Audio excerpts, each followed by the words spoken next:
Alors ça y est, c'est bientôt le jour J de votre opération et peut-être que vous avez un petit peu de mal à vous projeter sur ce qui va se passer. Donc rien que pour vous, je suis allé filmer plusieurs interventions et je suis allé poser quelques questions au docteur Saunier pour voir comment ça se déroule. Donc dans les chirurgies laser, donc ça peut être du PKR, LASIK ou SMILE, le patient vient, souvent c'est en début d'après-midi, au bloc opératoire, il est accompagné au bloc opératoire, il garde ses vêtements de ville et on lui met en fait des surchaussures, une blouse et une charlotte au niveau de la tête pour qu'on soit dans un environnement propre et stérile. Il est installé sur le lit du laser, on lui met une anesthésie qui est toujours une anesthésie locale, donc c'est des gouttes anesthésiantes, vous avez ici. Ni plus ni moins, juste des gouttes, c'est jamais sous anesthésie générale, les chirurgies laser. On a besoin en fait que le patient fixe une lumière. Et ensuite, selon la technique, il passe sous 1 ou 2 lasers. Alors si ça peut vous rassurer un petit peu, j'ai moi-même été opéré de la myopie avec la technique du LASIK. Et ce que je peux vous dire, c'est que je n'ai pas ressenti de douleur grâce à l'anesthésie locale. On a conscience de ce qui se passe, on ressent des choses, on voit que notre vision se trouble, mais ce ne sont pas des sensations qui sont douloureuses en tant que telles. Je vais vous expliquer d'abord la découpe des volets et ensuite le laser de la myopie proprement dit, d'accord? Okay. Vous gardez les deux yeux ouverts, vous regardez tout droit vers le plafond. Ok. On est prêt? Oui. Allez.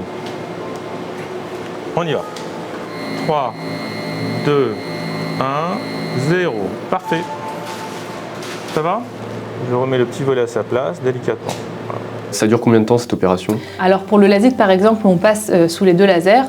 La plupart du temps, on fait les 2 yeux sauf certains cas particuliers. C'est à peu près 5 minutes sous chaque laser par œil. Enfin, ou même un peu moins, souvent c'est 2-3 minutes pour un œil, on passe à l'autre. On passe sous le second laser et pareil, quelques minutes pour chaque œil. C'est une chirurgie qui est assez rapide. C'est terminé. Je remets le volet et dans 10 secondes, c'est fini. Ne bougez pas les yeux, gardez-la. Bon, comment ça va pour l'instant? Ça va. Ça va? C'est pas été trop dur? Non. C'est gérable, c'est juste impressionnant quoi. Oui, ouais. Mais ça va. Alors une question que les patients posent souvent et qui est légitime, après une opération comme ça, est-ce qu'on peut rentrer tout seul chez soi en conduisant sa voiture? Est-ce qu'il faut être accompagné le jour J? Alors généralement on demande quand même aux patients d'être accompagnés parce que selon la technique, voilà, il y a quand même une sensation de gêne après l'intervention, l'œil qui larmoie avec une sensation parfois de grain de sable, voire dans la PKR une douleur qui peut augmenter au fur et à mesure du temps, donc on prescrit un traitement antalgique pour limiter ça, mais donc il faut être accompagné pour rentrer à la maison. On patiente à peu près 1 heure après le laser et ensuite on peut rentrer. Ok, on va mettre des coques de protection, donc là vous allez pouvoir cligner normalement, vous allez avoir du mal à ouvrir les yeux pendant quelques heures, ça va frotter un petit peu mais ça ira beaucoup mieux demain matin. D'accord.